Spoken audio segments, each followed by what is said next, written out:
Hello, everyone. Welcome to episode 49 of the J Situation Podcast. I'm recording this on February 9th, 2021. How is everyone doing today? I hope your week is going well. Super busy on my end, but that's okay. I am happy to carve out some time for this episode today for you folks, and I hope you enjoy and you find it informative. I want to thank up front all the members of PEW Science for your support, all the consumers, dealers, and manufacturers. I salute you. The reason for this thanks is because, as many of you know, the J Situation Podcast is brought to you by PEW Science, pushing the silencer industry forward one test at a time. Visit pewscience.com for the suppression rating, the simplest and most accurate hearing safe ratings for your suppressed small arms. The suppression rating is in section 5 of the silencer sound standard. The standard walks you through gunshot noise, sort of like Wikipedia, but way cooler because it's about guns. There are 7 parts, and they're all on pewscience.com for you to read. If you haven't seen the silencer sound standard, you haven't been to the website, totally fine. Skip directly to the suppression rating in section 5. It lets you know how silencers stack up in comparison to one another with regard to sound at the muzzle and at the shooter's ear. And it even gives you a hearing safe dose limit on the particular platform for which the silencers are tested. You're not going to find this information anywhere else in the world. I promise you that. The 6th section of the standard, contains all the reviews.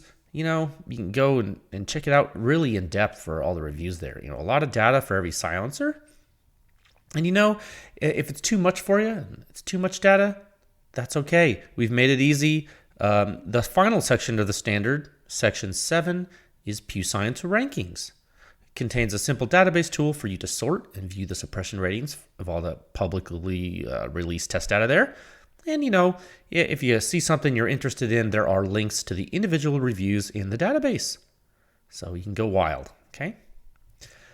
As always, if you are a manufacturer and you would like to use PEW Science for private testing and consulting services, there is a form on the website with which you can submit that inquiry. Your contact information and all test data will be held in strict confidence. Unless, of course, you want to show everybody, you want to release it to the public. PEW Science can certainly help you do that. We've actually, we did more of that recently. We released some private test data that the manufacturers owned. They wanted us to show it to the world, and we did. You can see those most recent reviews we're going to talk about today on the podcast. So go to the website pewscience.com and check those out. You can support this podcast, PEW Science, and our testing by joining at pewscience.com. And you can even give the podcast a good rating and tell your friends and everything. Spread the word about silencers. It's important. Silencers are important for all shooters to be aware of, at least. You don't necessarily always have to use them, but, you want to use them a lot. And the more people that know about it, the better. Through education is how we gain the hearts and minds. So I think all of you listening can agree with that. Okay, 5 topics for you today. Topic 1, Sound Signature Review 634. The Richmond Tactical RT30Ti on Supersonic 308. Yeah, never seen that silencer before, huh? That's a new silencer there. So that's a supersonic review for you. We'll talk about that. Topic 2, Sound Signature Review 635. The same silencer, the RT30Ti on subsonic 300 blackout. Okay, with a mini fix. Yeah. So, we tested on supersonic 308, we tested on subsonic 300 blackout, and I released both of those reviews last week. Let you chew on that, give you a big picture of 2 different flow velocity regimes there. So we'll talk about that in topic 2. Topic 3, the Mark 18 556 test host upper. It has been procured. So now there are just some decision points for PEW Science and for you. So we'll talk about some of that. Topic 4, just a really quick update on silencer test sample procurement for you folks. And finally, topic 5, welcome to new PEW Science members. Thanks for your support. Okay, let's get into topic 1 here at a time of 5 minutes and 13 seconds. Okay. Sound Signature Review 634. The Richmond Tactical RT30Ti on Supersonic 308. Okay, I'm gonna go ahead and go to pewscience.com here, go to the Sound Signature Reviews, and I'm gonna go and click on Review 634 so I can have it here in front of me, just to make sure I don't, I like to do that, follow along, make sure I don't tell you something wrong, because I forget things. I write a lot. Okay, Richmond Tactical, all right. Totally out of left field for you guys, right? I think some of you folks knew who they were because you're super tuned in to the silencer scene, and a lot of you Form 1 guys keep track of all sorts of manufacturers. So I did notice that some of you were aware of Richmond Tactical. They are a relatively small silencer and weapons manufacturer from the Houston area, down here in Texas. The reason I became aware of them is because PEW Science became aware of them. They reached out to PEW Science for R&D testing and consulting, and they are now a PEW Science client. I performed a project for them last year, and the data that I just published is part of that effort that was performed. They had planned to release data from the effort, and it took me a bit to work it into the schedule that I had kind of planned out, and so now here we are. Okay, I am very pleased to be able to show this data to you. This is another big step here, guys. This is the second time you've seen privately generated test data under contract released to the public by PEW Science. This is pretty groundbreaking for the firearms industry. I'm really not aware of any other entity using an independent test laboratory and releasing public test data like this. I know that several weapon manufacturers and silencer manufacturers have their systems evaluated by government laboratories, but you never see those test reports, right? And so what you are seeing from PEW Science is not only a test report, but an analytical product that does not exist elsewhere. All right, in other words, this is a unique deliverable. We are not aware of any entity inside the U.S. Department of Defense or in the national labs doing anything like this. Okay, and just so you know, it's not normal. Sure, there are entities doing sound testing for sure, but they're not cataloging like this. They're not looking at the waveforms like we are, and they're certainly not publishing it. They don't seem to be publishing it internally, and they certainly aren't publishing it in open literature either. So this is definitely cutting edge, I think. And so that's exciting, right? You're seeing paid research for free, basically. That's crazy. So, okay. So on to the RT30Ti. Okay, it's an interesting silencer. My first impressions, well, it's interesting. I can tell you my first impression was, whoa, this is pretty neat, because the first one I saw was an unfinished titanium version. I have tested a few variants of the silencer, and one of the ones sent to me last year was an unfinished version. Okay, so it didn't have a kind of a black finish applied to it. Okay, it allowed me to really examine the machining and the build quality. I haven't seen Richmond Tactical Shop. I haven't visited them.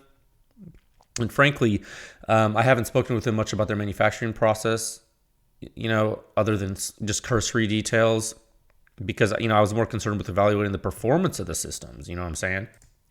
But to me, the silencers look like someone that knows how to run a machine shop very well made them. Okay, I know that's a kind of weird thing to say. I mean, that's my consumer opinion after just holding the silencers. From the way things are welded, to how they're cut, polished, threaded, the way the mount seats into the silencer. Everything's nice. It's just like, it's slick. You know what I mean? It's just like, it feels like well put together. I know this is a very subjective, maybe perhaps qualitative way to describe that, but that was my first impression. Is that representative of the overall quality you can expect from all their stuff? I have no idea. I have no idea. Honestly, like I couldn't tell you, but this is just what I noticed about the silencer. And it's interesting. I didn't say anything to anyone at first when I received the silencers, and some of the other folks that handled the silencers through the transfer process actually said the same thing independently to me. They're like, dude, Jay, like, these are like, the machining's really nice on these. And I was like, yeah, I know, right? It's cool. So I thought that was interesting that someone else also independently noticed that. And so I did pass that feedback along to the client. I passed that along to Richmond Tactical, and, I'm sure they appreciated that. So this is a 30 caliber silencer. It is actually like 1.61 inches in diameter. A little interesting, right? Because most of the folks right now, the silencers that are coming out, they're either 1.5 inches, or they're bumping them up to 1 3/4 inches. For the rifle silencers. I should say, a little while ago I did show you guys the Harvester 300 from Silencer Co. Right, and that was the 1.375 inch. Like some 9mm cans, but yeah, okay. By and large, for rifle silencers, most of the stuff is 1.5, or 1.75. So this one's 1.61, and it's tubeless. Okay, so it's tubeless, and what that means is the cones, or I'm getting ahead of myself. The baffles that are in the silencer have an outer shroud, and those form the exterior of the silencer. You understand? And they're welded together. And so you can see those welds circumferentially on the exterior of the silencer. It's not like you're taking these baffles and then you're placing them in an exterior tube. The walls of the baffles themselves form the outside of the tube. Okay, like that's what tubeless means. It's still a tube. It's just that the tube is formed from the baffles. You know what I'm saying? Okay, so that's kind of the basic method of construction, and it's 8.375 inches long. So definitely not the longest silencer. Definitely not a compact silencer. We're gonna consider this a full size rifle silencer. Okay, for all intents and purposes, I think when you get around 8 inches, 9 inches long, you can consider that full size for a rifle silencer. I mentioned cones earlier. The baffles are actually ported and notched cones. Some of you probably seen similar cones to this. These are definitely similar to the Q stuff. I would say they're very similar. So there's nothing super groundbreaking in the internal geometry here. It's different diameter than the Q stuff, but and Q also wasn't the first, obviously not the first one to do straight cone baffles with ports in them. I'm just saying, like, that's the type of technology that Richmond Tactical has tweaked for this design. Okay, seem to be made pretty well. It's machined titanium. I think it's, what is it, grade 6 or something like that? I think it's grade 6 titanium, I want to say. Is that true?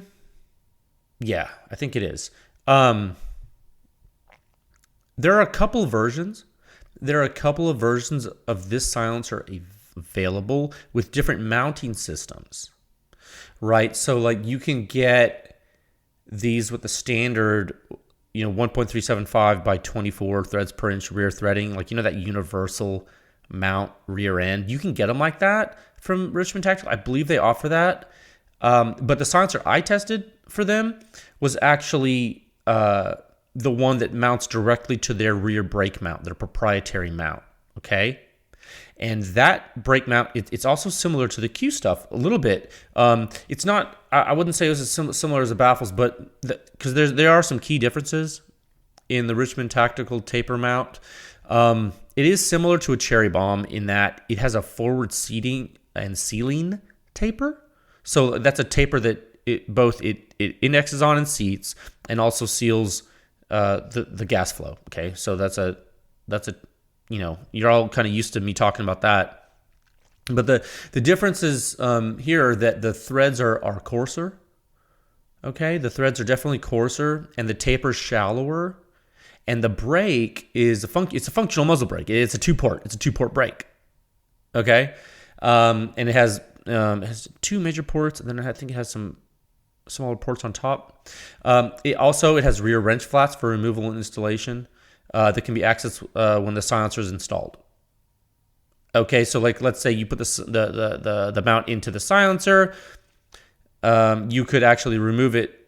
Like you don't stand a chance of getting it stuck. You know what I mean, Jelly Bean? So there's that, and so I guess if you recall the way the cherry bomb works from Q, you put it on your rifle and you use a socket wrench on the front there, and you can tighten it, but it doesn't have wrench flats, as it were. This one does. This one you don't tighten from the front with a socket wrench. You tighten with a wrench from the rear. And just so happens that those rear wrench flats are also exposed when the silencer is attached to it. You feel me? So you can use the wrench flats to attach the muzzle brake to your firearm, and also remove it from the silencer if for some reason the mount came off the gun. I should say though, because that particular brake that I tested, it is you would have to time that if you shot the weapon without the silencer on there. When I don't think I did. No. I did not time the brake when I did the testing. We actually did some testing on some other stuff unsuppressed with the brake, in which I did time the brake. But when I was shooting the guns suppressed, I don't think I timed it. I'm trying to remember. I know I timed it for some of the trials, but I might not have timed it for all of it, because if you have a brake inside a silencer, timing it's not going to do anything. But you take it off and you're like, oh, my brake's weird. It's like, yeah, well, you didn't time it. But I don't really like to time brakes, because I try not to shoot a gun unsuppressed with a brake. So you look at something like the cherry bomb, which has ports all the way around. It's like it's omnidirectional, really. It doesn't have to be timed, whereas this you would need to. So anyway, those are just some differences that I noticed on it.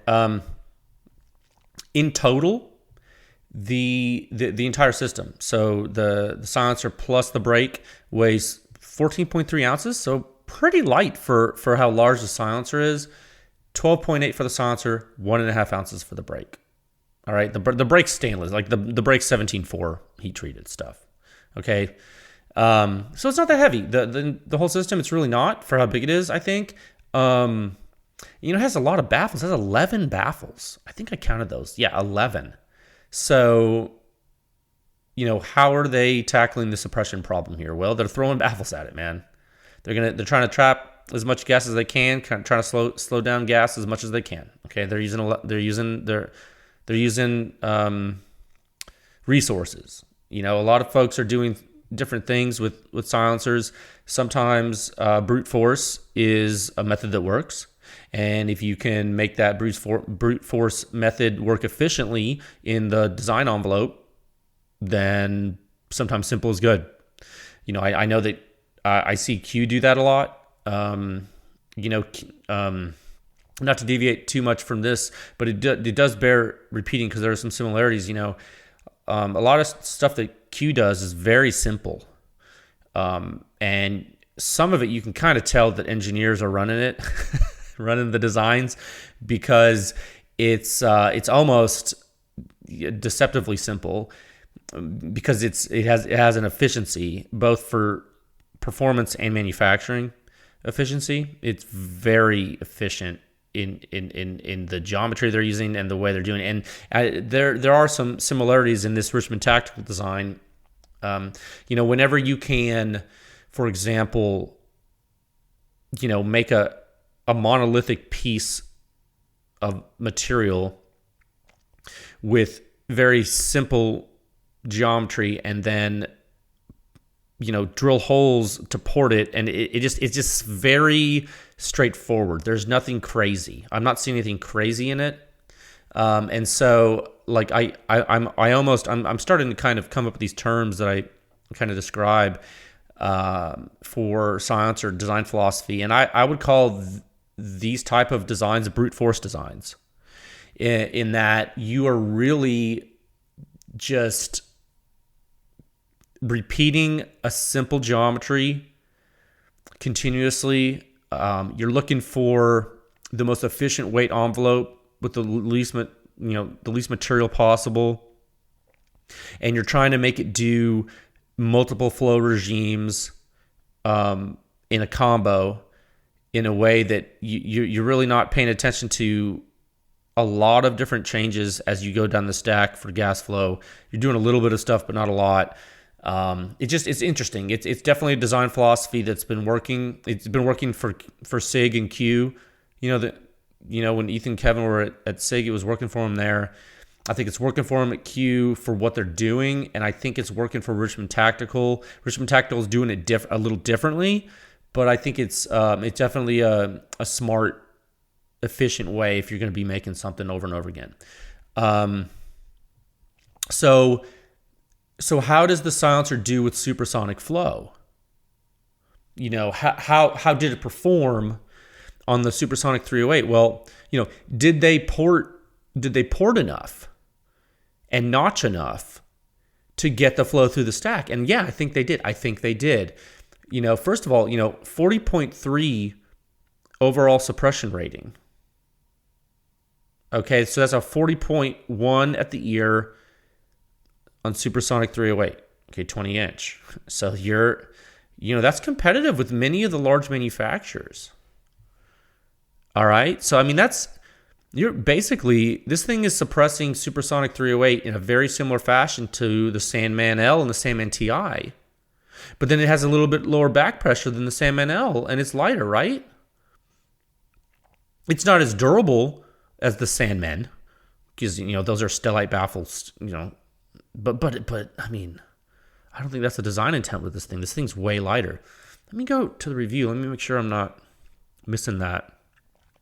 Yeah, if you look at Figure 7 in Sound Signature Review 634 on the website, there is a bar graph I like to put there that has not only the suppression rating at the muzzle and ear shown graphically, but it also has the back pressure metric normalized to the silencer on the chart that has the highest postulated back pressure, which would be the Thunder Beast Ultra 9 in this particular review, because it's the full-size silencer with the highest back pressure we've measured to date, or rather the highest back pressure metric we've measured to date, because the correlation of back pressure metric and actual back pressure generation to silencers is still being studied. That correlation is strong, but it is still a working hypothesis that is not finalized, and you will see that on the website there in the reviews. When you look at the second section of most of the reviews on the supersonic rifle, when we talk about back pressure, when I talk about it there, I do in bold say preliminary. Because I do want you guys to understand that is a working theory, but so far it is correlating with field experience on gas-operated weapons. It is correlating with user experience. We have not received any conflicting reports to date, so I just want to let you guys know that. So anyway, you look at Figure 7, you see the RT30Ti, the Richmond Tactical 30 Ti silencers there. I sorted this table by back pressure metric because I just felt like it was time to start sorting these tables better for data presentation. And according to back pressure metric, which is proportional to rise time to peak positive phase impulse 1 meter left of the muzzle, it's sitting between the Omega and the Sandman L. Okay, so this data is showing that it probably has a little bit more back pressure than the Omega, and it has a little bit less back pressure than the SAM-NL. Okay? For a long silencer that performed as well as it did, I think that's competitive in the market, because when you see the muzzle suppression rating, it's higher than the SAM-NL by about a point or so.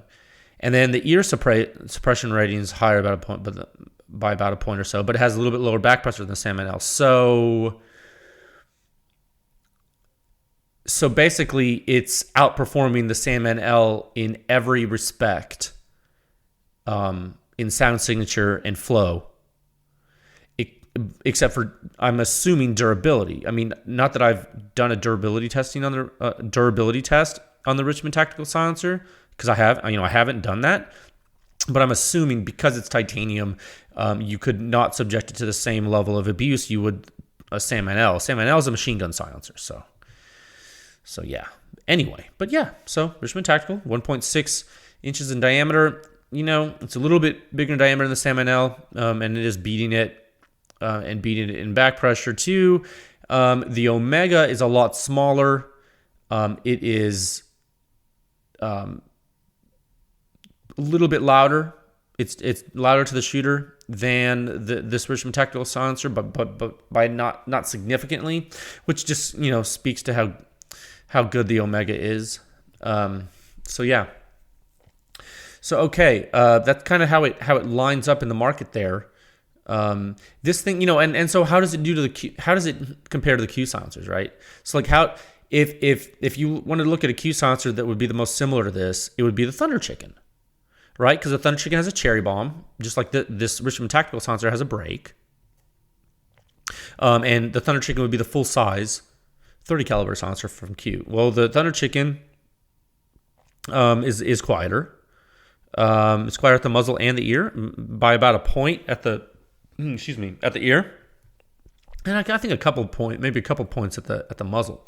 So the Thunder Chicken is probably, I don't know, I can't remember off the top of my head how many baffles it has. The Thunder Chicken also has a cherry bomb, which we've kind of inferred is probably helping a little bit too. So, there's some things it's doing. Thunder Chicken's big, has much more volume because it is a 1.75 inch diameter silencer. So, to the extent the Thunder Chicken can take advantage of its volume for supersonic flow, I don't think it takes advantage of that volume as well as it does in subsonic flow, but it certainly still takes advantage of it, and the performance shows that. So, this silencer, it's for supersonic rifle, it's definitely batting with the big guys from these major manufacturers. Okay, so that's you're gonna have to get into like a rugged surge to really kind of start to pull away from this, and even then you're not pulling away by a significant margin. A CGS Helios is gonna beat it, and then Hyperion's gonna lay waste to everything in sound. But that's once you get into the CGF stuff, you're talking unconventional design, all this other stuff on that table. The Q stuff and the Richmond Tactical stuff, that's straight cone, ported cones. The Sandman stuff and the rugged stuff, that's all curved cone mill cut. And the Omega, same thing, curved cone. That's all the same silencer inside, pretty much, right? Just like, these, if you want to say the Q and the Richmond Tactical are the same silencer, you'd have to say, well, yeah, the dead air and the rugged stuff and the silencer co stuff would all be the same silencer too. You know what I mean? So they're all using the same technology. So the only thing on the table, and Ultra 9, yeah, it's pretty much curved cone, but highly efficient. So the Ultra 9 is really good. Ultra 9 is like, I think, and I've said this before, it is arguable, but I have said this before, the Thunder Beast Ultra 9, I think, is approaching the limit of performance in the design envelope for that type of baffle. And we've seen that. I mean, you look at the numbers. It's the only one other than the Hyperion that's getting over getting over 30 suppression rating at the muzzle, and it was the first one to get over 45 at the ear. I mean, the Helios almost did it. But the Ultra 9 was just a little quieter at the ear. And then you have the Hyperion that It's an alien technology. But yeah, so I hope this kind of gives you a feel for where the Richmond tactical stuff sits. It's interesting because you haven't heard of it before, but right out of the gate, it's batting with the big guys. So hey, and maybe it has some features you like. I don't know. That's a kind of a personal preference thing. You have to check it out if you like or don't. It's whatever. There is one thing. It can also use a wipe. And PEW Science did test wiped performance with subsonic 300 blackout, and that is something PEW Science is still helping Richmond Tactical evaluate. Okay, that's part of our research, and so stay tuned for more information on that. That's an ongoing R&D task that's happening. With regard to 300 blackout performance, though, that brings us to the next topic. Yeah. Okay. Topic 2. At a time of 31 minutes and 3 seconds. Topic 2, Sound Signature Review 635. The Richmond Tactical RT30Ti and subsonic 300 blackout with the mini fix. Yeah, let me go ahead and pull up that review now. So I was just on 634. Now I'm on 635. Okay. Yeah, because, guys, I released 2 reviews at once. I felt it was prudent. I think because the silencer is so new and a lot of folks hadn't seen it, I was like, hey, well, Richmond Tactical wanted me to publish this stuff. I say, hey, okay, yeah. I figured seeing supersonic and subsonic flow data would be important. You see them all at once. There's no questions. You got it. Okay. So, okay. A lot of baffles. Remember I said it has 11 baffles. Does it help? How much does it help in subsonic flow? Well, I can say it definitely performs. Volume can be very important also when it comes to suppressing subsonic cartridges, and a tubeless design and something larger than 1.5 inches in diameter and being longer than compact units. All these things help. Okay, all these things help. The silencer is so far the quietest 300 blackout silencer you've seen data for by PEW Science, okay? Does that mean it's the quietest 300 blackout silencer? No. No, it's definitely not the quietest 300 blackout silencer.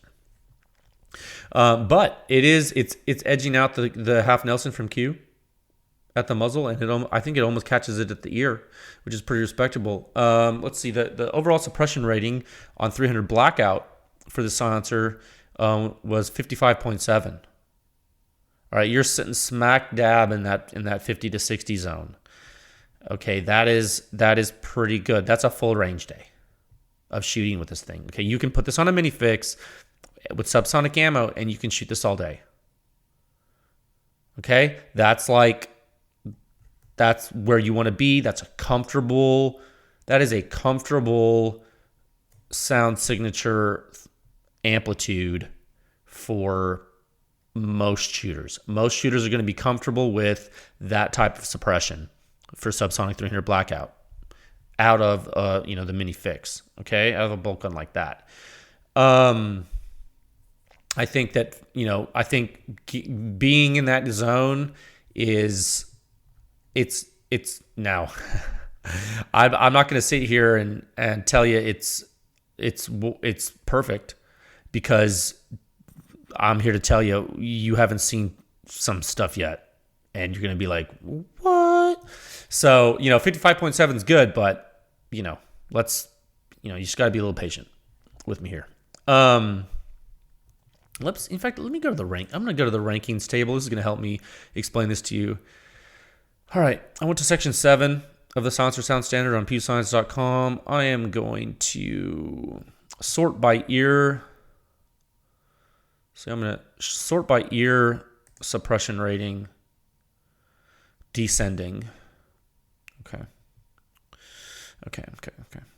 All right. So the Q half Nelson, after the 22 stuff, which is unreasonably quiet, you get to the Q, or at least the bolt action rifle stuff with the Oculus and the rugged Oculus and the long configuration on the pistol. That's all quiet stuff. Now, the half Nelson on the mini fix with subsonic ammo was 54.5 at the ear.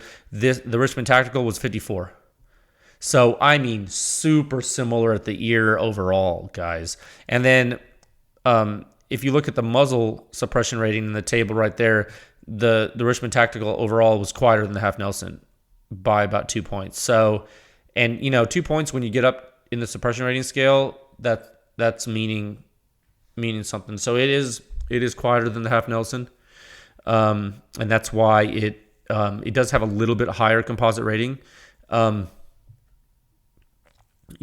So that's something to keep in mind. It's longer than the Half Nelson is. Okay, it's smaller diameter than the Half Nelson though. Okay, so here's you kind of have to kind of see, and also you got to keep in mind this how is this performing on supersonic, and how is it performing on subsonic. And I mean, if you want to compare it to the Q stuff, well, this is going to beat a Trash Panda on supersonic, right? So now you're hanging with the Half Nelson sub. So hey, I mean, what does that say to you, right? This says it's a good performing silencer in both supersonic and subsonic flow regimes. Okay, do we always see that? We do not. We do not always see that. Okay, so this is important.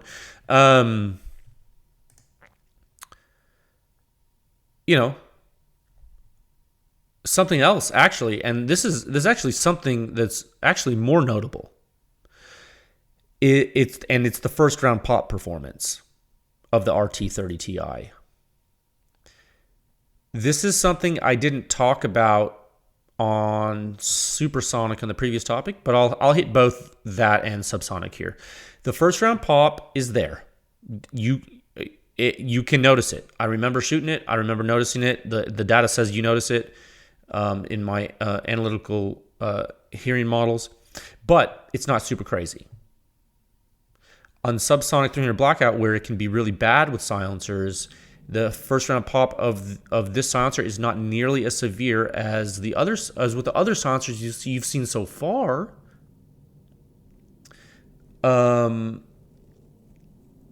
Now it beats the Half Nelson by a lot actually in inner ear modeling in first round pop.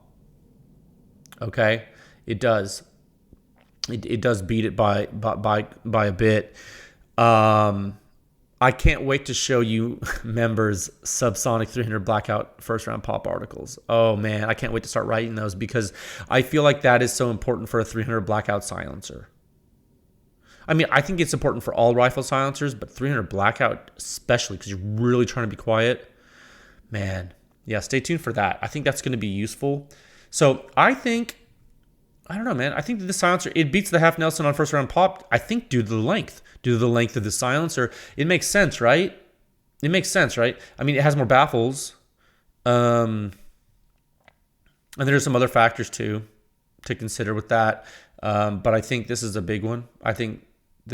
For a silencer of its size and weight, with the features it has, it's definitely performing well. You can beat it. Can you beat the silencer? Yes. But you're going to have a good silencer to beat it.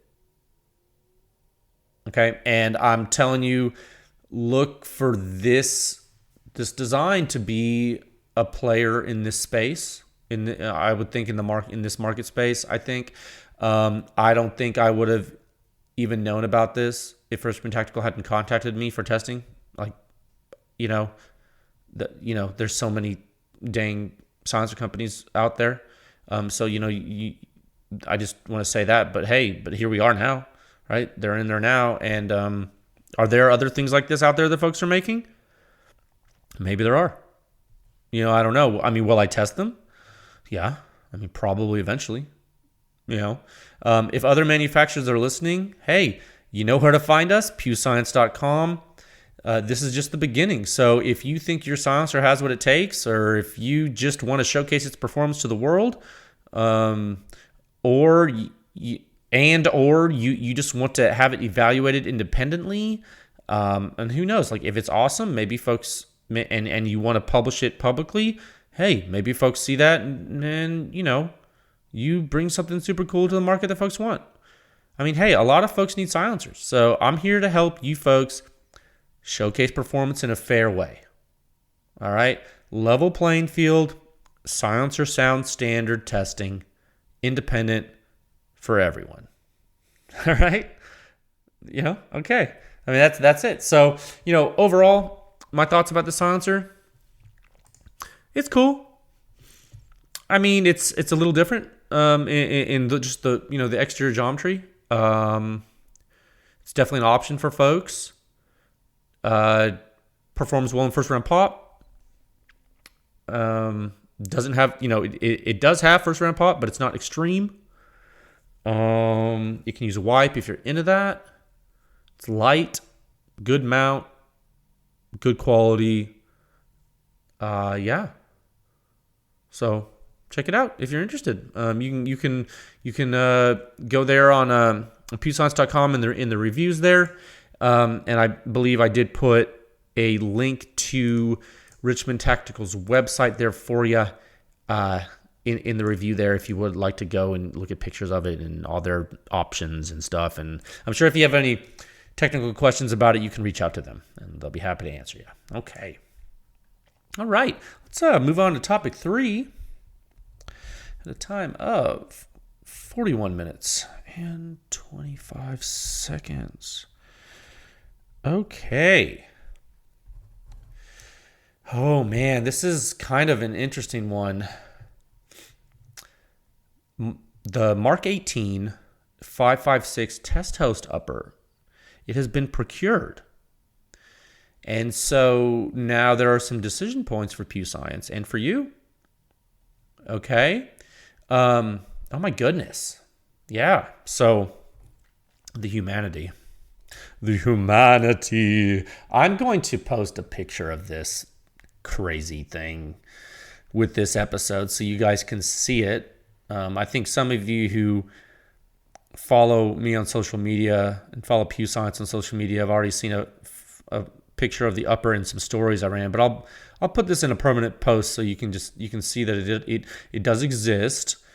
Because as I told you last episode, we were pursuing Mark 18 upper procurement. Like we were actively looking, and I'm happy to report it was a success.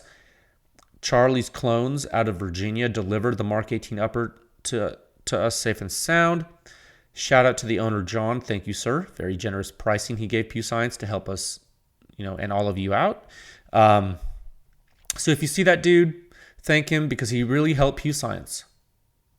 Okay, he really helped our funding stretch to cover that cost, and it's greatly appreciated. This is run by members, guys. So, I mean, I said this last time, but you not only did you guys help me find that company, Charlie's Clones, but they knew about PEW Science and then they helped. So it's like this is all like the industry's helping and the consumers are helping. PEW Science members are helping. Everyone's helping. So anyway, enough of the love fest. So Monday night of this week, today's Tuesday. So yeah, last night, Monday night, I started a social media buffer weight solicitation. I wanted to get a pretty big sample set from consumers. Look, when I say big, I mean as big as can be reasonably gathered with reliable data from the demographic of interest. Okay, so I basically want to ask, hey, what the heck are you guys using?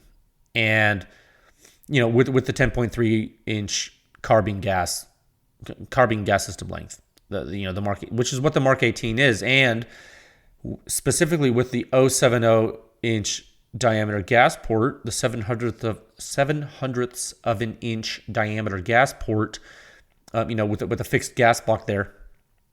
Everyone and their mom has used that for years. It's something the Navy went to now. I had questions about this. And so I started asking around. I'm not finished asking. And I'm not finished getting answers. But I'll tell you what I've learned so far. So far, it seems that folks on Navy ships needed a shorter rifle. and they had long rifles. So they cut off the barrels to make them shorter. And you ended up with the 10.3. So if you add a silencer, you can still move around through bulkheads of the ship and stuff like that. And that's like the super fast abbreviated version of the story that I've been told by a few people. But it was a high up decision, apparently. I'm being told it was a high up decision. So a huge amount of military folks started using the Mark 18.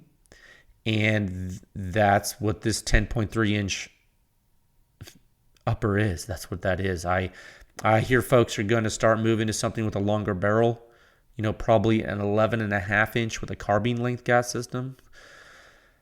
The humanity. But for now, the 10.3 stuff is super popular in consumer hands and has been widely used in the military and law enforcement as well. And that's why I'm selecting the 10.3 as one of the test hosts. Okay.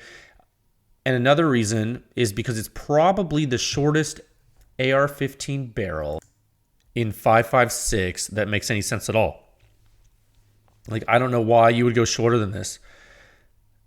And then if you went way shorter, you have to go to a pistol length gas system. And 5.56, like, what are you doing? So you're already losing so much velocity. I don't know. And you're increasing flash and muzzle blast for the silencer. I think 10.3 is probably the threshold of what we're going to be testing for 5.56. I don't see us going shorter than that. A lot of you agreed, and I think we're on the right track. So now the issue becomes, we know too much. I mean, we know we are going to unlock early if we don't have enough reciprocating mass when we're suppressed, right? Because we know we aren't tuning this gas port. We're going to be stuck with this 070. If we tune the gas port, this wouldn't be a representative test host because all the Mark 18 systems in the field and consumer hands are fixed gas blocks. Not all, but many. Many Mark 18s are fixed gas blocks, guys. I know you're listening to this and saying, but I know a lot of you might use adjustable gas blocks, but I'm telling you, a lot of people with the Mark 18 don't. When they're selling this gun and they're fielding this gun, you think they're all using adjustable gas blocks? No. Okay. I mean, the spec now is around 070. That's what we're going to use. That's what's in the barrel I sent. I have not pulled off the gas block to verify that. I mean, should I? It's a brand new barrel. Oh, excuse me. I don't know, man. I don't feel like pulling that off. There's no reason to expect. Just don't make me do that. Again, it's a brand new barrel. I'll reach out to the folks who build it and get the exact barrel make so we can verify. It's chrome lined. They told me it was 070. I mean, they already told me that. I have no reason to doubt that. Now, they sent me an H buffer. Okay, that's not a regular buffer. And it's not an H2. And it's not an H3. It's an H. And an H is the same as an H1. Okay, so that means 1 tungsten weight and 2 steel weights. There are 3 weights in a standard length carbine buffer. This one has 1 tungsten weight and 2 steel weights. Tungsten is heavier than steel. H1 means 1 heavy weight. Okay, H1, same thing.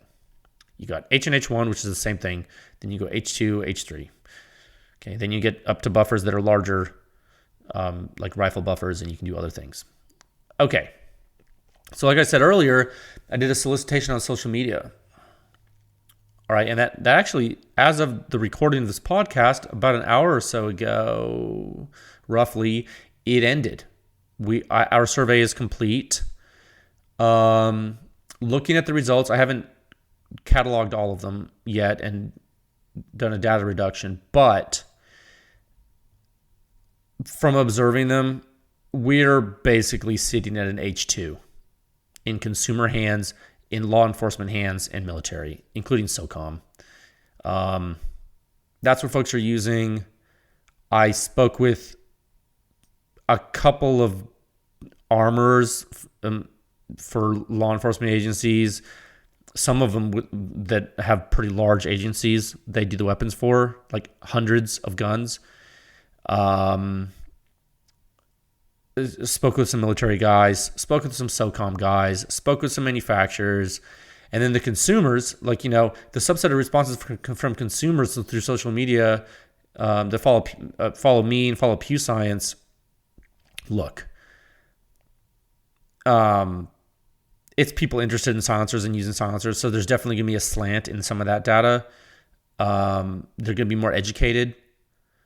But, there are a lot of people that follow me that respond to this stuff that aren't super duper silencer nerds, and it seems like they're using H2s as well. I mean, Daniel Defense ships the gun with an H or H1, okay? The H1. That's what they send it with. I don't know, man, but the vast majority of people I've spoken to over the past couple of weeks are using at least an H2. At least.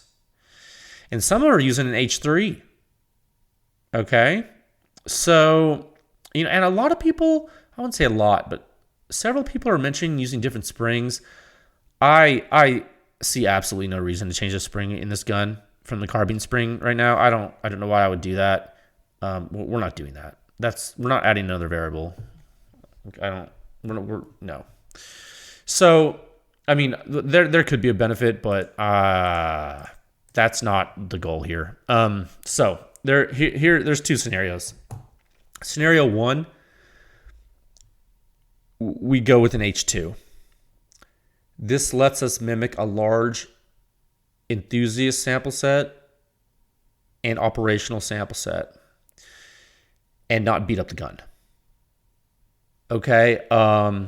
Like knowing that H2 at a minimum is probably smart for a suppressed SBR. Let's be honest. All right, guys, like that's like a rule of thumb. And I didn't want to get into tuning this host. This is not the reason for this discussion. And some of you, I think, on social media misunderstood this when I put this survey out. A lot of you thought I was asking what the best thing for the Mark 18 is. Of course, I'm not asking you that. I'd figure that out, and it wouldn't be an H2. It'd be a surefire OBC with an adjustable gas block. I'm not tuning this Mark 18, guys. Okay, I'm not tuning the Mark 18. This is a test host to represent the Mark 18. I am not tuning this gun.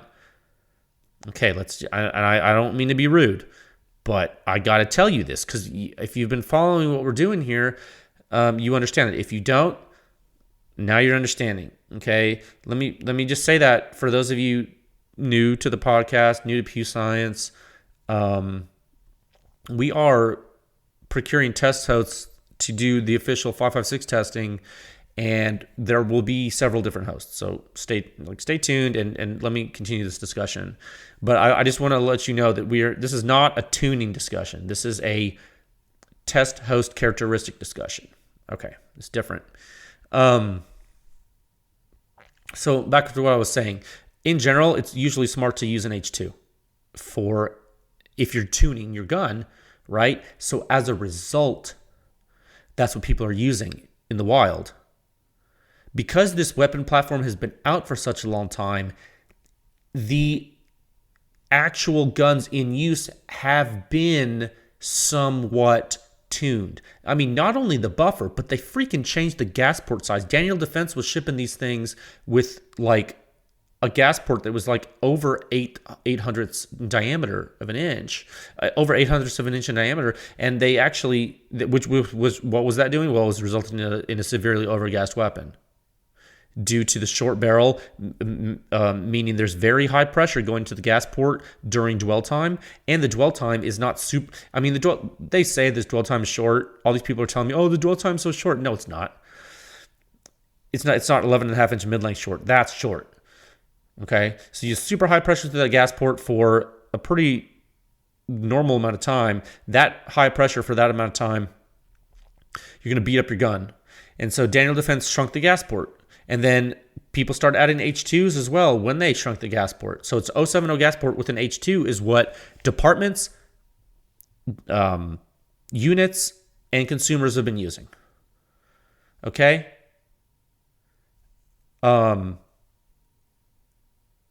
That's what I'm getting from field reports. And the data, and I saved all the data, the survey data on the PEW Science Instagram in the story archives there. You can see if you go to the PEW Science LLC Instagram account profile, you can see there you can tap on the story archive there, and you can view, you can count them. You're limited to 100 story panels in each of those little archives. I don't know if you guys knew that, but the limit's 100.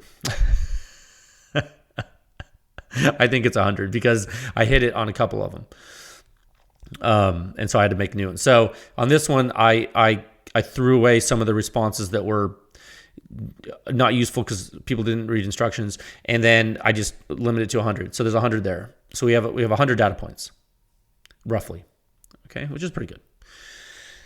So that's scenario one. Go with the H2. Why? Because of all the reasons I just said. Now, or scenario one. Scenario two, the second scenario, is we go with the H buffer or the H1.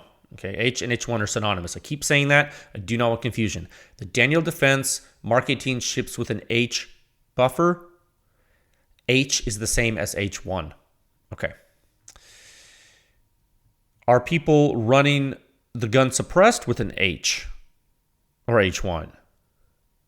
I mean, it's not optimal, probably. We know that, but I bet you some people are. Because if a gun comes with something, someone's going to put a silencer on it. And are they going to change their buffer? Maybe not. Not everyone is tuned in with this, man. Not everyone is like high speed freaking silencer host educated. I mean, are we trying to change that? Absolutely. Absolutely we are. But I'm not going to change it overnight. And I mean, you guys can help change it by spreading the word about this, but let's be honest, guys, we are a subset of the gun community. We are not the average Joe AR-15 user. Okay? So, but there is a benefit to this scenario two, this option two of using an H. I mean,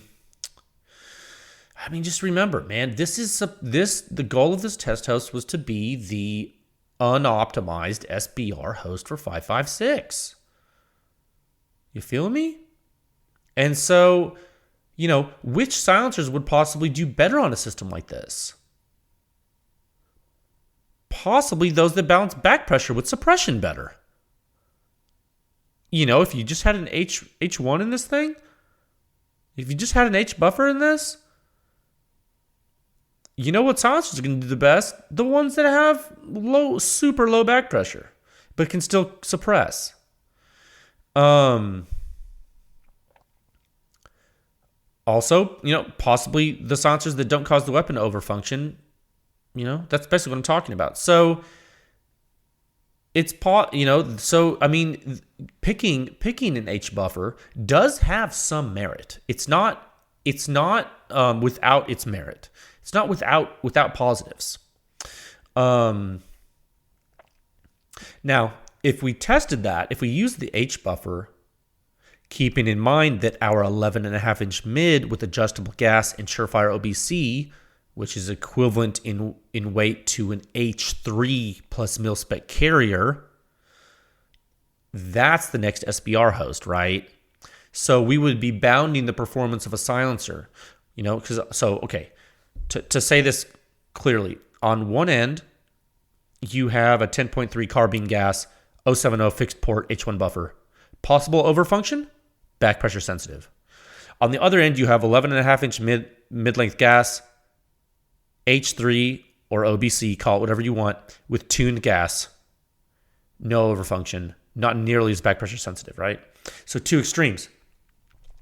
Those two extremes really do bound the performance of the platform. They really do. Yeah, I mean, it is super tempting. It is super tempting to test with an H buffer.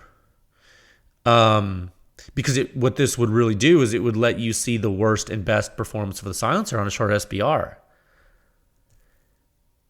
Okay, but if you did H2, I mean, it's not as optimized as the H3 or RBC in mid gas.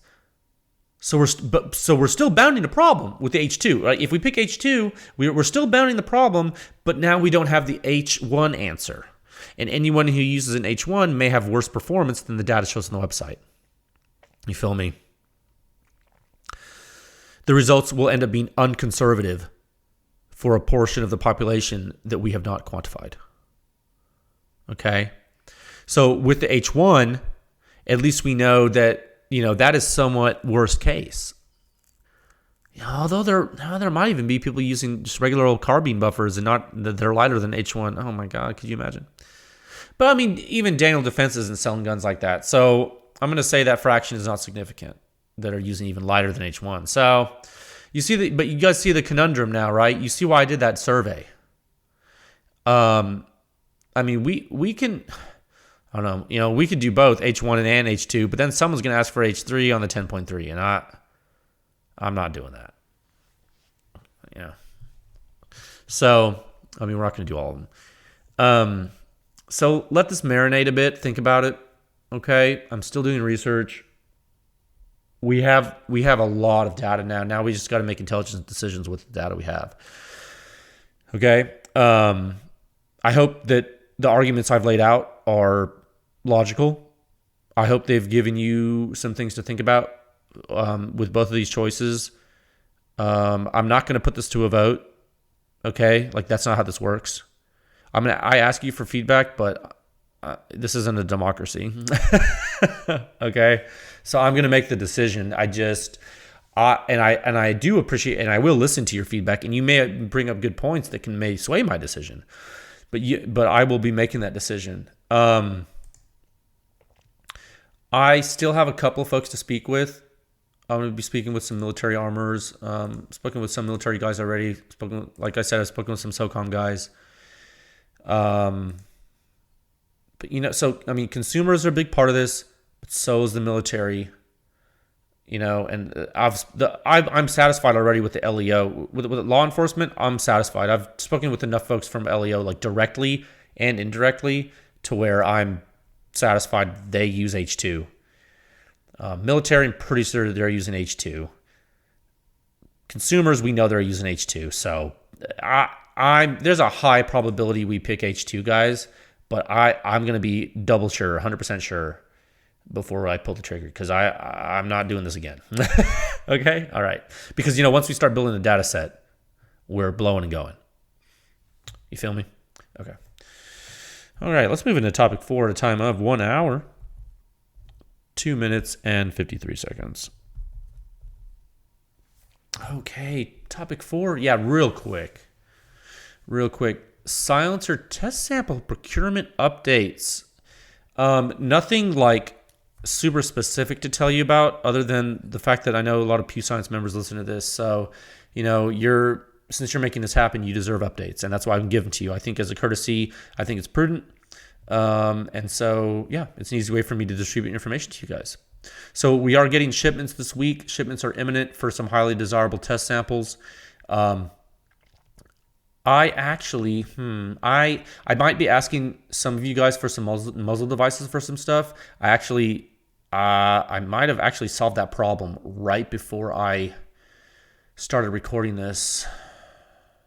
I might have some stuff on the way for that too. I've been shopping and buying and also begging. So I've been doing a lot of procurement lately, trying to get stuff in the works and getting everything lined up.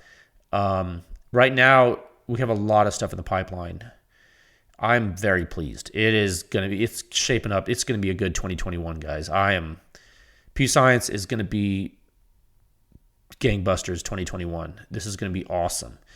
I do want to make sure you understand that procurement is progressing, and I apologize that I cannot give you specific updates because of gun industry politics. I mean, it's just something that we just can't do.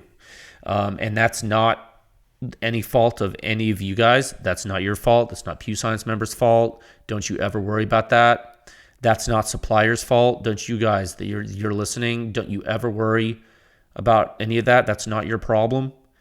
This is an industry thing that we do not have control over, and that is just the nature of this beast. And so we are operating in a space that has parameters, and we're going to operate within those parameters, those operational parameters, so that we can continue doing this, and we can protect our PEW Science members, we can protect our suppliers, and we can protect the mothership. We can protect PEW Science.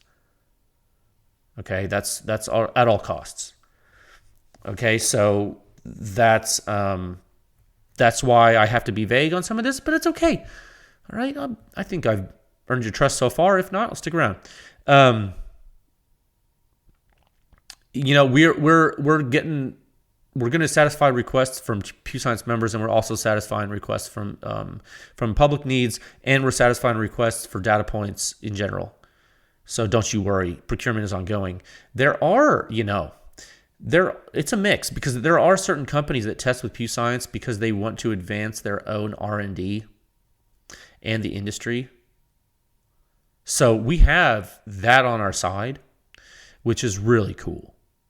That's actually that's a goal for the company that is different, for PEW Science that's different than just giving you guys data, right? That's big picture stuff, and also that's a revenue generator that we're going to need to keep this going. And so I'm trying to market that, but that's, hey, it's challenging.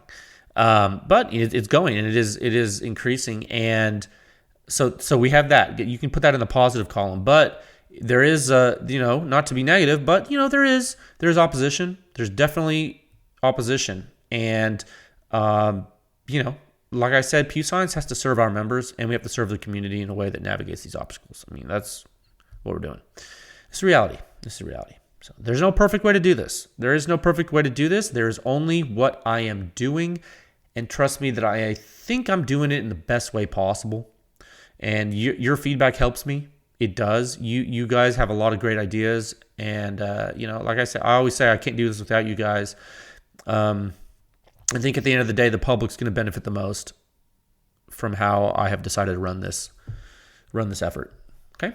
I think you guys are part of it. So I do thank you sincerely. Okay. Topic 5 at a time of 1 hour, 7 minutes and 24 seconds. Man, welcome to new PEW Science members. Thank you for your support. I do mean it. Thank you. From supporting PEW Science and making it possible to procure test hosts and test samples to spreading the words, spreading the good word.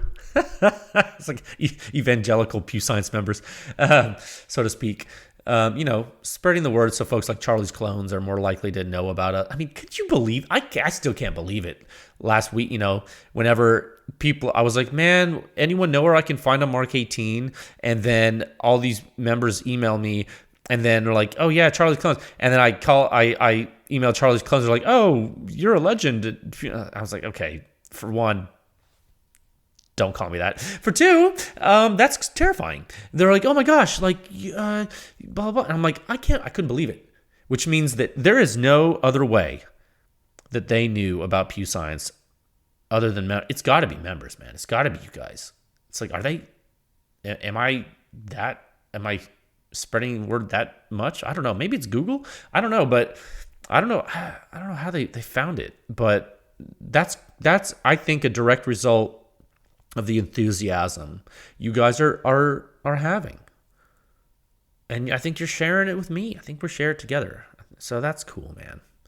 Multi-pronged, grassroots, continuous, consistent effort. Right? I feel like you can make an acronym out of that. I don't know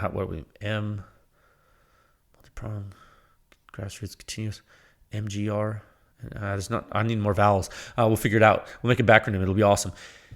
But no, really, I do. Look, it's only Tuesday. I got a long way to go this week.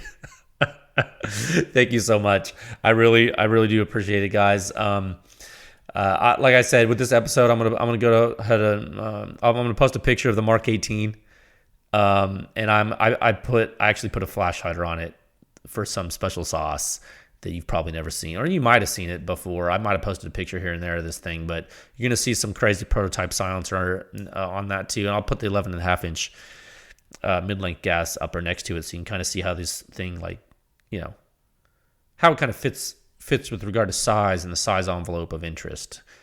For those of you who've never seen a Mark 18, it's small. It's about a little bit over an inch shorter than the 11.5, and the rail's right up to the end of the barrel. It's what they call, it's got that small gap that the cloners like. So I don't know. Watch. Next thing you know, I'll be spray painting it. Okay. Well, thank you guys. Thank you for listening. I really appreciate your time, and I hope you found this informative. I will talk to you folks again soon.